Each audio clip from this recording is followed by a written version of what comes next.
This program is brought to you by Emory University. Thank you. It's great to be a part of this series. I hadn't heard about Emory Williams. He sounds like a most remarkable person. And thanks for coming out. The weather is very bad, and I'm glad to see all of you. Let me begin by posing a question. What is it that makes us happy? This is one of a handful of questions, I think, in our lives that it's absolutely critical to get right.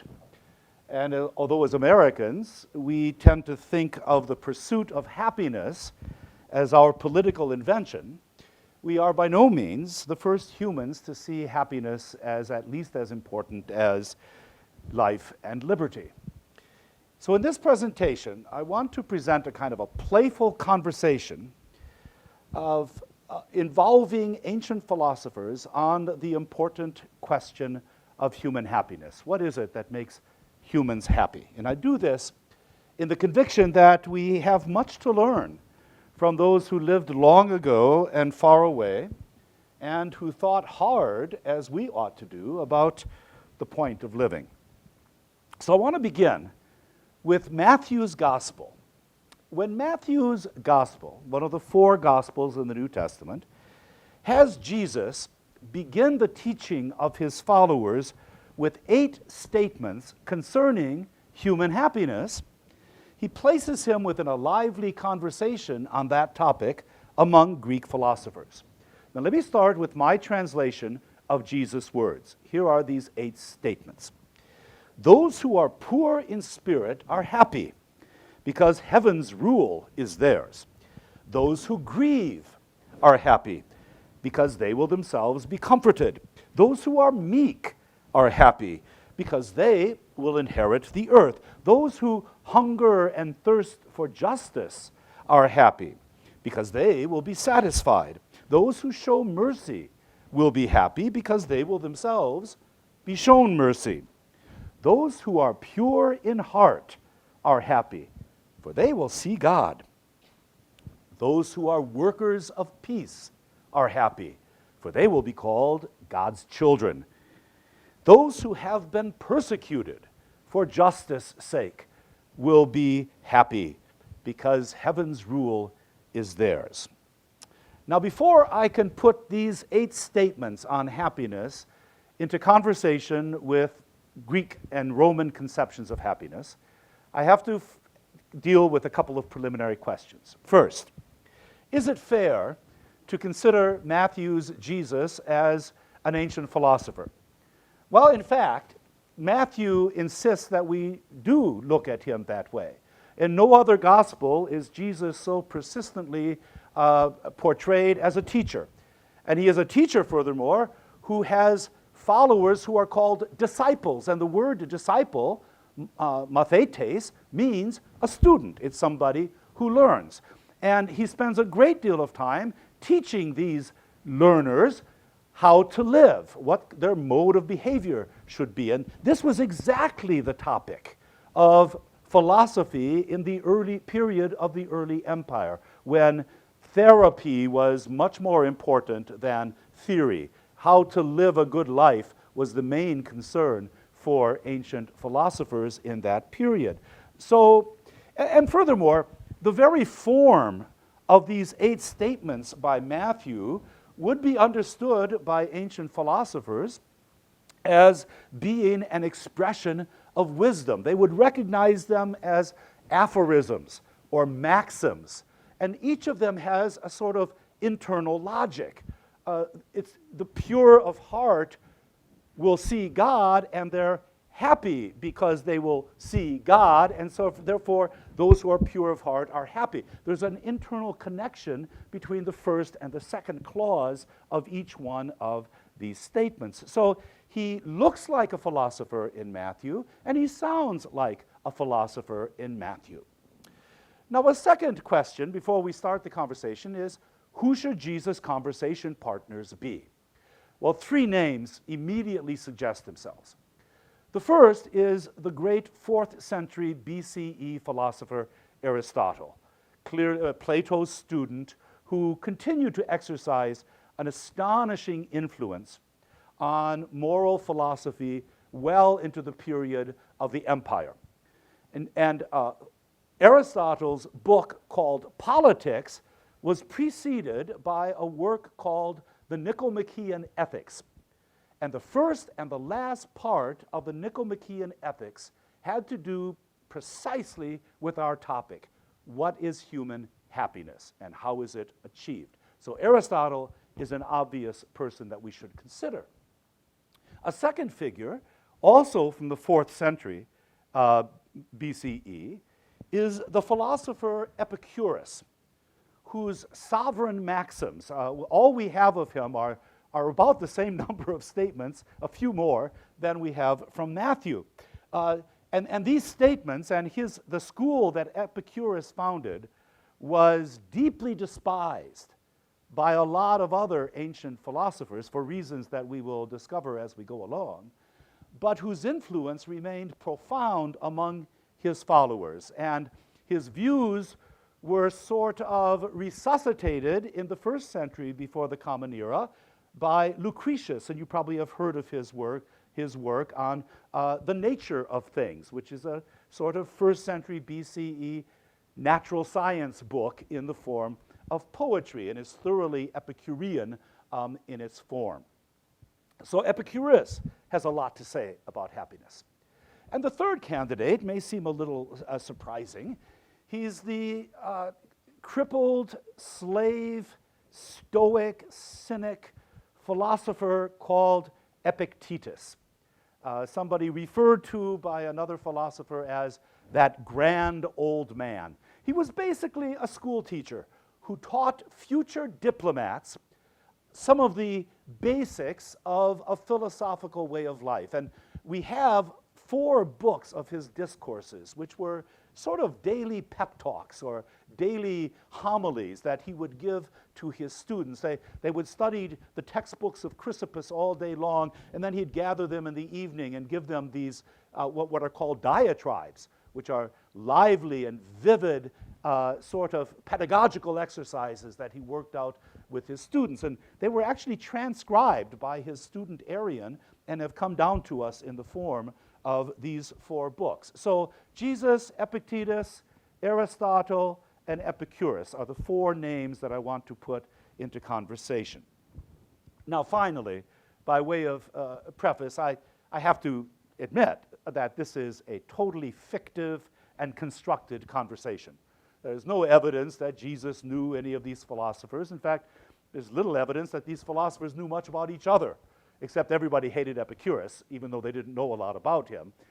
And so I'm taking bits and pieces of their writings and putting them together in a way that they probably wouldn't approve. And I have to sort of ignore some things, like the statements have quite a different meaning in their original context, and I'm pulling them out in order to enter into a conversation across the board. So this isn't a living conversation. This is a constructed conversation, and it's much neater, therefore, than the sort of living exchange in which people talk past each other and over each other, and they don't have a conductor telling them what to talk about and when to shut up. Okay? So with that in mind, with those preliminary comments in mind, let me begin then on the topic of happiness. Now, for there to be any conversation at all, people have to have some degree of agreement. Otherwise, they couldn't get started. Unless you have some shared frame of reference, you can't really display minor points of agreement and disagreement. So what do all of these figures have in common? What do they agree on with regard to happiness? The first thing is they all agree that happiness is something supremely desirable. It is something that is good rather than bad. What is it that every person wants? Epictetus asks, and he answers, to live securely, to be happy, to do everything he wishes to do, not to be hindered, not to be subject to compulsion. In other words, happiness and freedom go hand in hand for Epictetus.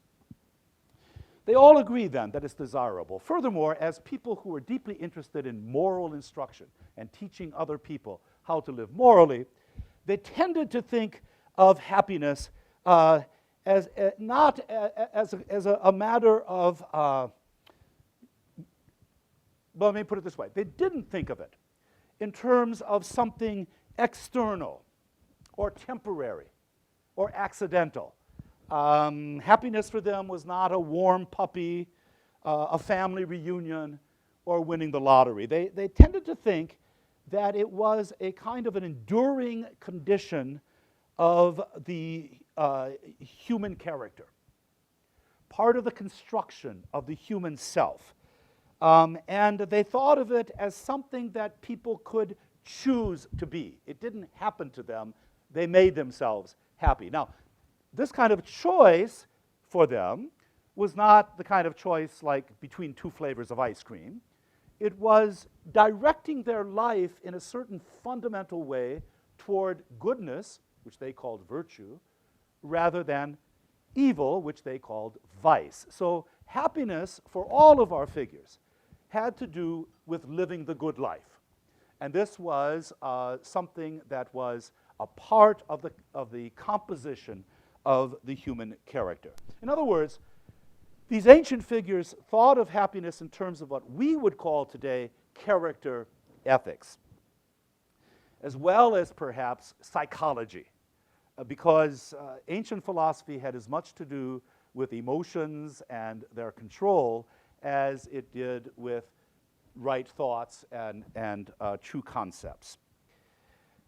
Matthew, I say immediately, shares all of these convictions. So Matthew and all of these philosophers shared what I refer to as the robust optimism of antiquity. Unlike St. Augustine and unlike Sigmund Freud, they had no sense that there was some deep inhibitors within the human spirit that kept them from being able to choose goodness or to choose to be nasty if they wanted to be. So it was within the framework of human freedom to choose virtue and therefore to be happy. So Matthew, when Matthew talks about meekness, purity of heart, mercy, just as much as Aristotle, he's using the language of character ethics. So within this broad area of agreement, that happiness is a quality of human character that's properly disposed, there are some pretty sharp areas of disagreement among our philosophers. And let me begin with three areas of disagreement: the relationship of happiness to politics, or social involvement, the relationship of happiness to pleasure, feeling good, and the relationship of happiness, or put it another way, how secure is happiness? Is happiness unconditioned, or is it subject to change? To what extent is it that? Now, on all of these points, Matthew's Jesus is silent for a variety of reasons, but let's just say at the moment that Matthew's Jesus really doesn't address the issue of pleasure, political involvement, or the conditional character of happiness. But our three philosophers all enter into this particular dimension. So let me try to just walk through this a little bit, simply to show that agreement about what happiness is can still lead to really sharp disagreements about various dimensions of it. Let's take first the political dimension. To what extent is happiness a matter of social or political involvement? That is, being involved with other people. For Aristotle, it's very clear, as he says in a famous quote, humans are social creatures, right? Or in a literal translation, man is a political thing. And so if happiness is a question of cultivating the human self, then social involvement is essential to happiness. And so Aristotle conceives of the happy person not as a life in isolation, but as a life which involves family and friends and fellow citizens. Now, it is true that he will go on to argue that this kind of active involvement is only the stepping stone to a still further stage of happiness, but nevertheless, happiness is very much connected to being a social animal, politically involved. Epictetus, although he lived in a very different political structure, not ancient Athenian democracy, but an increasingly autocratic Roman Empire, basically agreed with Aristotle. The Stoic wanted to follow nature, and the order of society was just as natural as anything else. And so Epictetus saw that, or said, I want to know what is my duty toward the gods, toward parents, toward brothers, toward my country, toward strangers. All of this was part and parcel of full humanity for Epictetus, to be socially involved. Even the ideal cynic philosopher who refrained from marriage and having children in order to achieve the heights of virtue was for Epictetus in the service of humanity. In a remarkable statement, he says, "In the name of God, sir, who does mankind the greater service? Those who bring into the world 2 or 3 ugly-snouted children to take their place, or those who exercise oversight to the best of their ability over all of humankind, observing what they are doing, how they are spending their lives, what they are careful about, and what they undutifully neglect." So the philosopher, in this sense, serves humanity in the largest sense. So Aristotle, Epictetus, fully involved in society, and happiness is endemic to that involvement. Epicurus goes completely in the other direction. Epicurus rejected all social and political involvement, with all of its inevitable conflict, as absolutely hostile to happiness, which for him consisted in what he called ataraxia.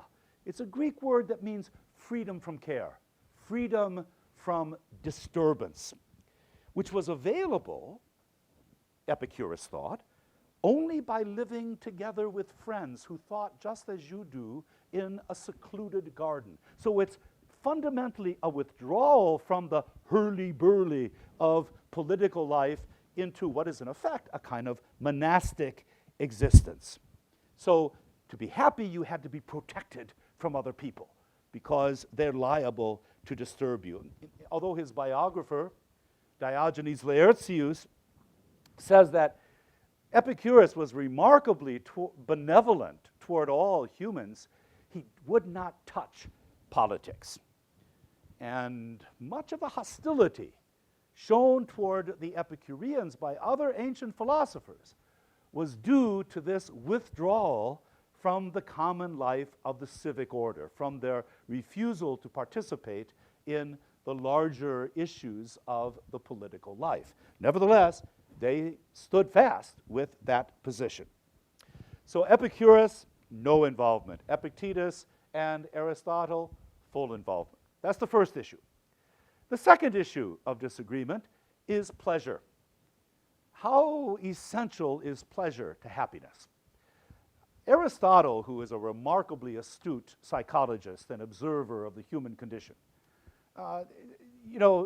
recognizes that happiness and pleasure really have a lot to do with each other. And although he wants to locate happiness in the doing of what is virtuous, in goodness, nevertheless, he recognizes that there is a certain role for pleasure, not, he says, the kind of addiction to sensation that he calls the pleasures of the herd, but the kinds of pleasures that a virtuous person can enjoy. And in fact, for Aristotle, virtue itself gives a kind of distinctive pleasure. In a sense, doing good makes you feel good, is what the argument that Aristotle makes. But in the end, for Aristotle, pleasure is measured by how it helps virtue, about how virtuous it is. So if pleasure is not its own measure, virtue is the measure of pleasure. That sounds like a terrible phrase. Is the way you measure pleasure. I'm still there again, aren't I? I can't get away from a very bad rhyming. If you were awake, you would have caught that. But nevertheless, now I know you're awake. I know there's sentient existence in the room. I can feel it. Epicurus is all about pleasure. It's essential to happiness for Epicurus. In fact, his ideal is what he calls the pleasant life, that is, a life of pleasure. He states, it's impossible to live a pleasant life without being wisely and honorably and without living wisely and honorably and justly, and it's impossible to live wisely and honorably and justly without living pleasantly. Virtue and pleasure are mutually defined for Epicurus. Now, he was no sort of crass hedonist.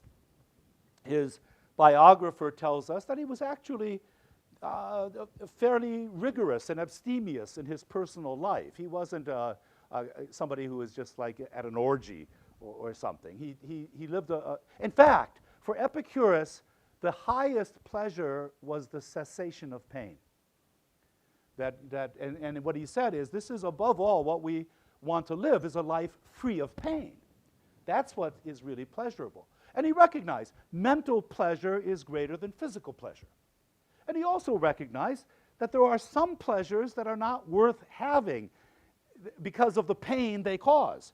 So although getting drunk might in some sense be pleasurable, it's not really because of the pain of the hangover, right? So he would say, what sense does that make if you're going to be sick the next day? But still, for Epicurus, pleasure is its own measure. It's not virtue that measures pleasure. It's measuring pleasure by itself that counts. That's the whole sum total of happiness. The Stoic Epictetus, in contrast, is all against pleasure. For Epictetus, pleasure is something that is the enemy of virtue. And he scorns the Epicureans in a classic sexist statement: your doctrines are bad, subversive of the state, destructive to the family, not fit even for women. So happiness for Epictetus, as I've suggested, means living according to nature. But by no means does that come naturally. Living according to nature means taking great effort to find out what human nature really is supposed to be doing. And that involves pain. Epictetus could have coined the phrase mathein pathein, to learn is to suffer, or no pain, no gain. For him to become a full human being was something like an Olympic contest. And for him, pleasure, therefore, was a destructive distraction. It represented a seduction that moved you away from what should be the real preoccupation of your life, which was to become a virtuous person. So positive on pleasure for Aristotle and Epicurus, totally negative on pleasure for Epictetus. The third major point of disagreement among our three philosophers is the degree to which happiness depends on external circumstances. Again, Aristotle wants the ideal. If you're virtuous, you should be happy. And yet he recognizes, boy, circumstances can really make you miserable. That external things, and so he recognizes that people need friends, wealth, political power, a good birth, satisfactory children, personal beauty.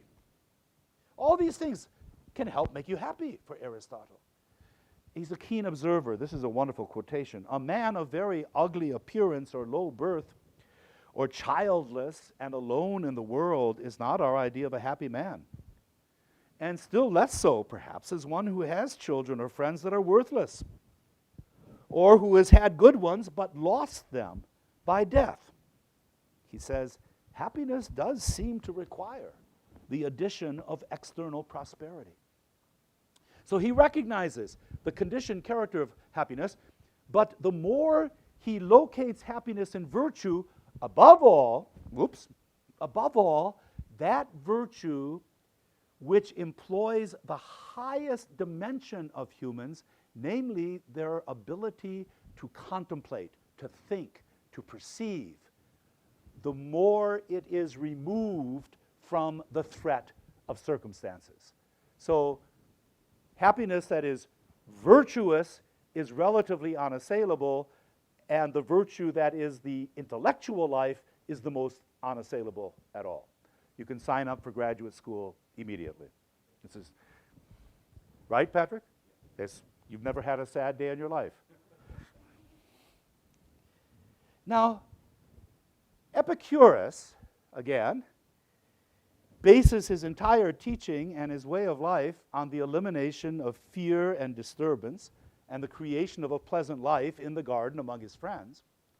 But oddly, his sayings are full of anxiety about the possibilities of somebody knocking on the door, interrupting us, and disturbing us. So the withdrawal from the world is for the purpose of having happiness secure, but it's paradoxically very fragile. And so Epicurus has his followers memorize his sovereign maxims, has them memorize and repeat over and over again all of these statements. Everything's okay. The gods aren't real. Happiness is a matter of withdrawal from the world. They memorize those things as a way of making sure that everybody in our little close-knit community can resist together the incursion of things like social involvement and politics and nasty things that might happen to us. So oddly, Epicurus, who seems to find the greatest a level of security by removing himself completely from society, actually seems the most vulnerable at the level of whether or not happiness is secure. Now this brings us to Epictetus finally on this point. Epictetus is the most robustly confident of anybody who's ever existed that nothing can make you unhappy if you choose to be happy.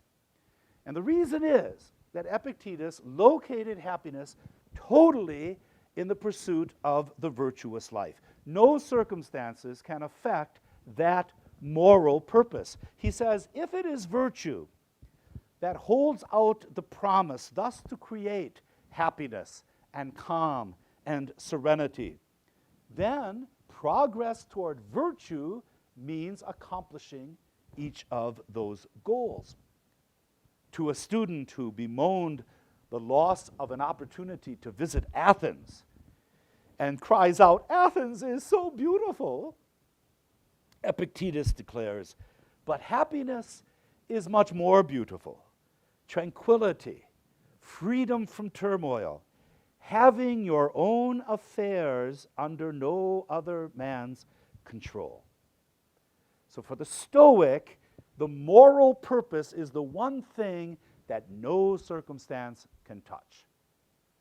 Whether it's persecution, whether it's trials, whether it's imprisonment, you can still be virtuous and therefore still be happy. In other words, adverse circumstances, hard things, don't take away the philosopher's happiness. They give the philosopher the chance to prove his happiness. They test it and he overcomes them. Okay, final topic. And here we're going to bring Matthew back into the conversation. The final topic is the relationship of happiness to the divine. What's it got to do with the gods? So my sketch of the disputed questions concerning happiness has, as I mentioned, up to this point, left Matthew out of the conversation because he doesn't directly address the role of pleasure or of social involvement and external circumstances in the way that the philosophers were divided. But on the final aspect of happiness, Jesus' voice is not only direct and emphatic, it's also completely distinctive. And this is how happiness relates to the divine. On this point also, each of the three philosophers has a view. And it's natural in antiquity, because if happiness is a supreme good and supremely to be desired, then it would be difficult to discuss happiness for ancient folks without, in some sense, adverting to the supreme beings who were called the happy ones. I mean, this is a way of referring to the gods. Hoi makaroi, the happy ones, okay, or the blessed ones. So we have to bring them somehow into the conversation about what it means to be happy. Now, I say in some fashion because especially with regard to Epicurus, who was antiquity's most famous atheist, who began by rejecting belief in the gods. For Epicurus, establishing freedom from disturbance, ataraxia, that ensured a pleasant life, and therefore human happiness, the starting point was the dismissal of all traditional notions about the gods. Above all, that the gods were active in the world among humans to reward or to punish. The first fear that Epicurus demanded be rejected was the fear of the gods, what he referred to as superstition. So for Epicurus, the entire system of religion had to be replaced by the knowledge of natural science. In that respect, he sounds remarkably contemporary. So that if you really knew what thunder and lightning consisted of, then you would not think of it as a divine portent, or the gods being angry, or as a sign of divine displeasure. So knowledge of natural causes, and this is where Lucretius comes in, is absolutely essential to overturning what Epicurus considered the tyranny of religion. And yet, there's something odd here, because the Epicurean withdrawal to live the quiet life with friends was a withdrawal from the religious practices that were absolutely essential to the maintenance of the ancient city-state. So the Plutarch refers to the city of gods and men. Ancient religion was deeply involved with the supporting of ancient political and social institutions. And so when Epicurus rejects the gods and withdraws from involvement in politics, those are two sides of the same coin. And that's why they were regarded as dangerous and subversive. But oddly, as I said, the Epicurus argues his theology this way. The supreme beings are called happy, makaroi, because they're not involved in the hurly-burly of human life. The gods have withdrawn. So if the gods are withdrawn from involvement with people and simply gaze upon them and remain perfectly happy, like looking at an anthill where things are happening, but not being terribly upset about it, then philosophers like Epicurus, who also withdraw and observe humans from a distance, share in God's perspective. So the philosopher, in a sense, shares the life of the divine through withdrawing from social involvement and religious involvement. And in fact, among his first followers, Epicurus was belayed. Is that the storm that did that? No, the lights are on over there. You did it, George.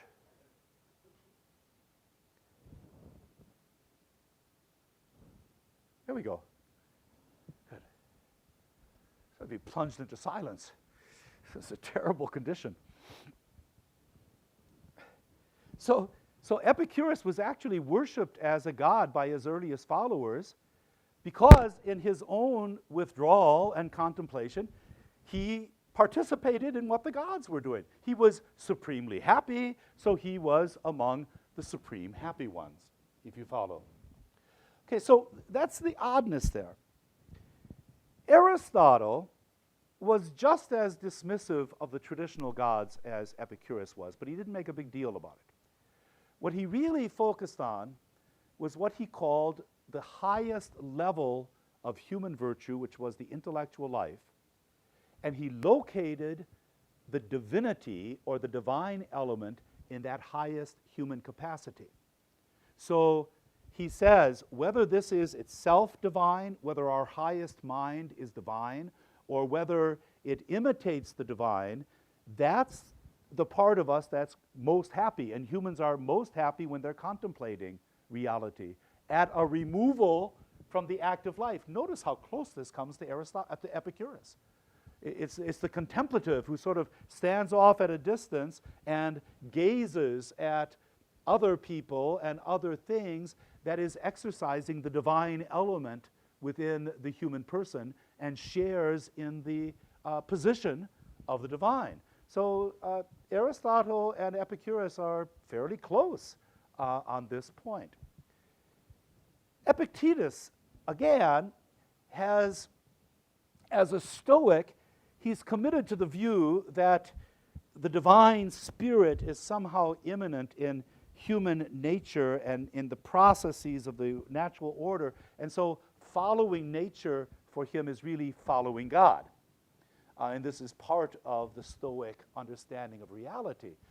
But he also has a profound personal piety, and he thinks of God as other, and he talks about as doing God's will.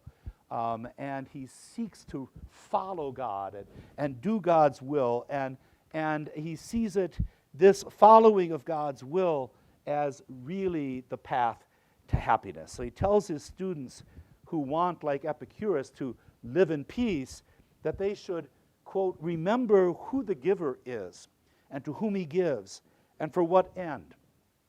And if you practice reasonings like these, can you any longer raise questions about where you're going to be happy and where you are going to please God? Because he says, aren't we everywhere equally distant and equally close to God? It's really a question of doing God's will if we're going to be happy. There's a reason why Epictetus was sometimes confused with St. Paul. They sound remarkably alike in their piety and in their language. So the supreme Stoic philosopher, the Cynic, Epictetus says, wears Zeus's scepter and crown. He is king of the universe because he controls the only thing that is supremely worth controlling, namely his moral purpose, which is the divine element within the universe. He shares in the divine life again. And he says to his students, as a Cynic, he says, if you may see for yourselves when you're looking in the wrong places for happiness, he says, look at me. God has sent me as a scout to you.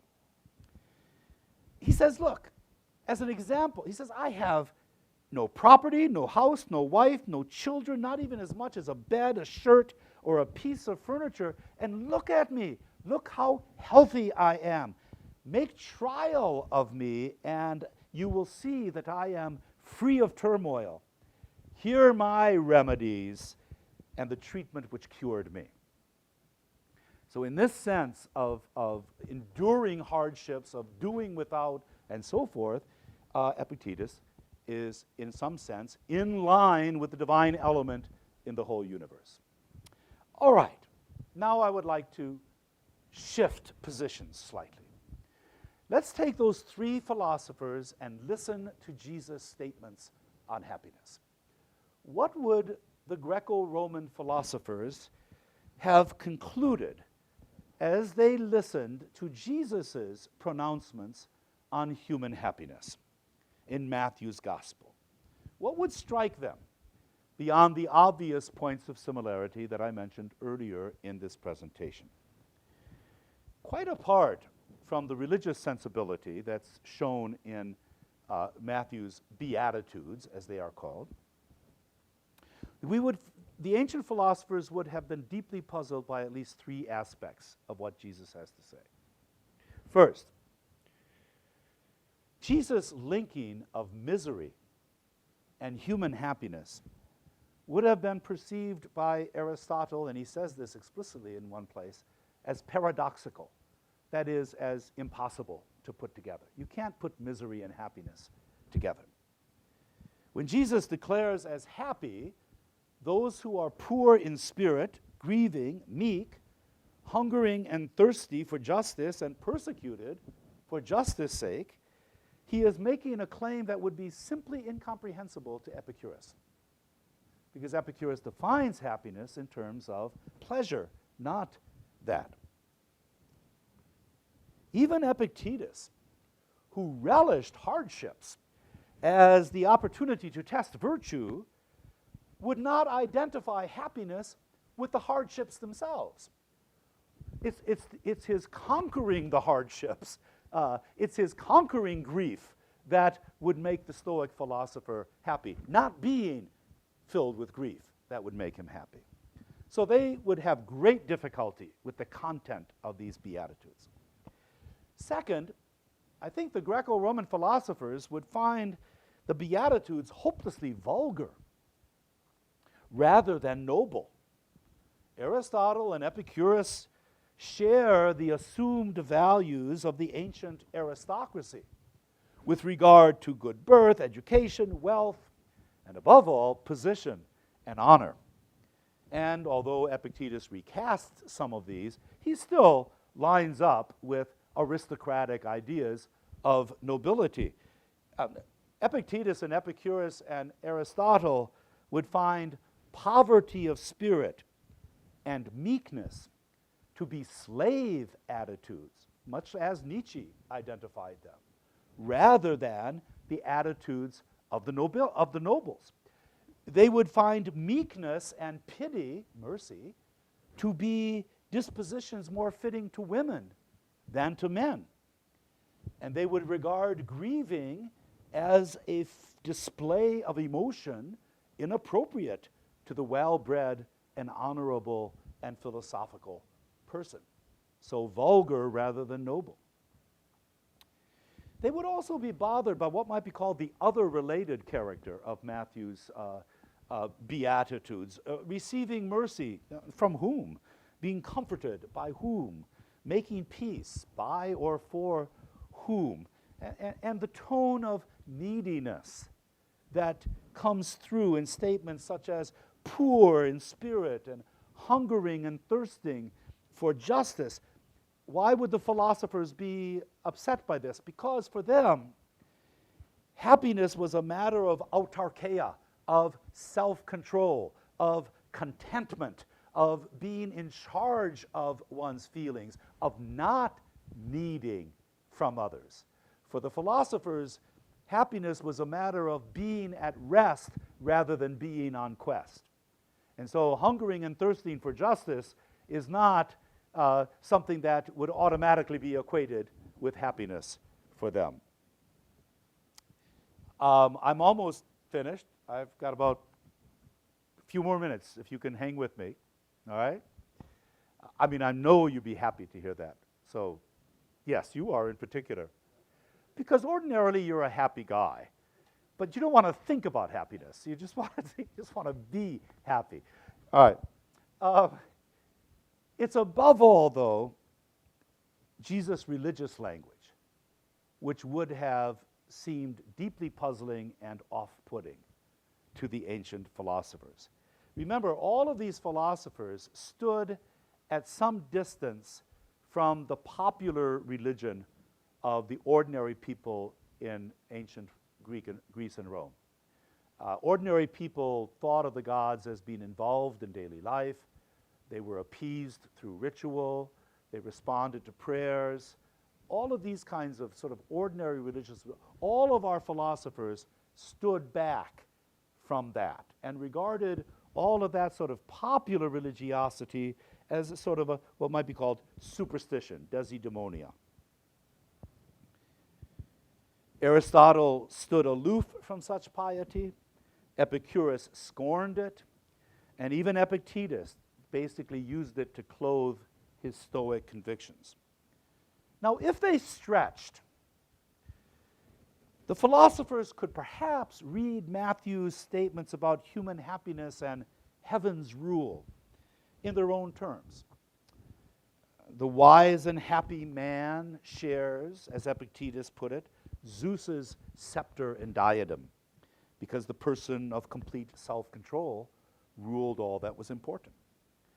They might have read in this light as well Matthew's language about the happy being literally children of God, sons of God, through such participation in the divine delight. That was the way that Epictetus perceived Heracles, for example, as a son of God because he was happy and he did exactly what God wanted him to do.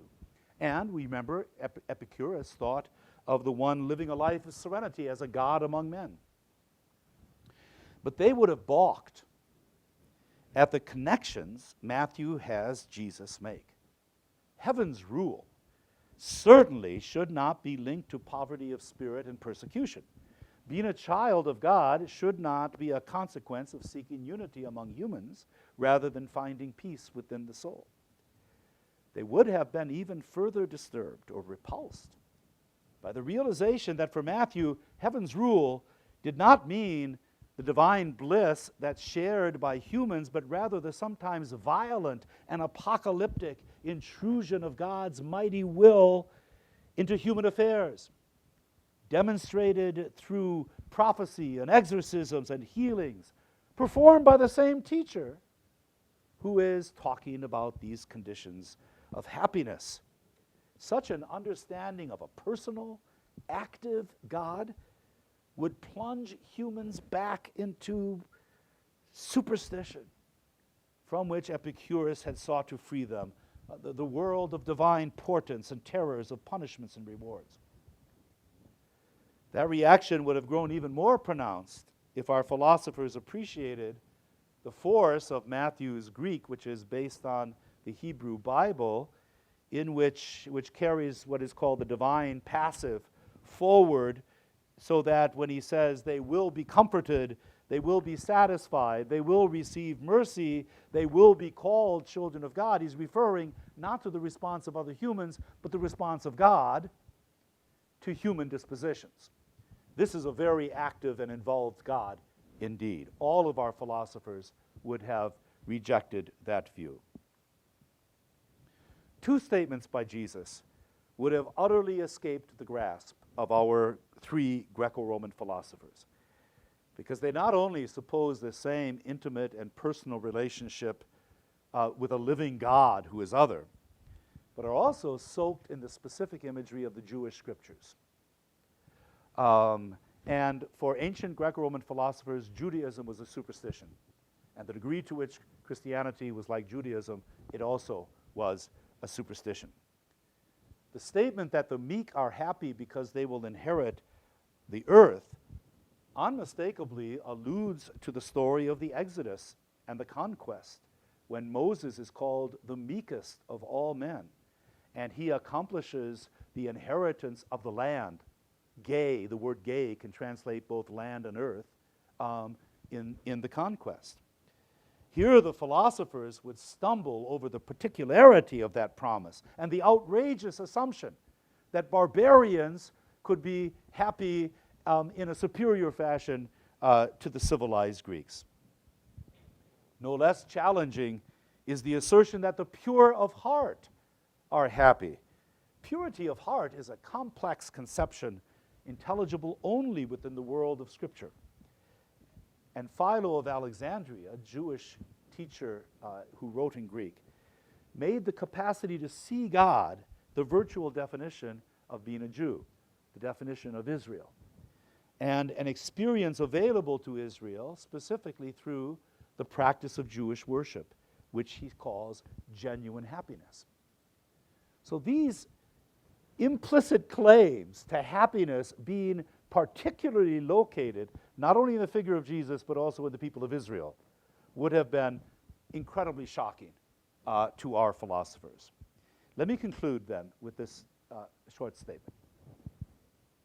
As in many conversations among people of genuinely different cultures, Matthew's Jesus and the Greek philosophers may well have talked past as much as to each other on the issue of human happiness. They certainly agreed that it was a matter of character more than of chance. They were in accord that happiness touched on what is divine in human existence. But while even among the philosophers themselves, the specific construction of character and the specific understanding of the divine were already in dispute, the addition of Jesus' statements only made the conversation more complex and more difficult. And yet, if we can imagine such a conversation taking place in the first century, We can also imagine the beginning, the very beginning, of a long process in the history of thought in the West. It is a process that transformed philosophy itself. And for a long and lingering moment in the intellectual life of the West, the living God of Israel came to be the measure of being and becoming. And having purity of heart was what purity of heart that enabled the vision of God came to be the measure of human happiness. This is a long and lingering moment in Western philosophy that seems long ago and far away to us, but it continued in the West for some 1,600 years. Thank you for your attention.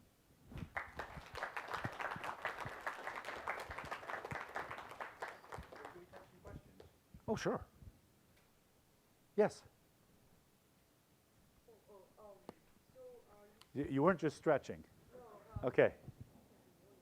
Your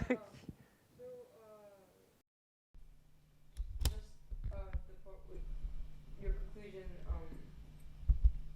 The preceding program is copyrighted by Emory University.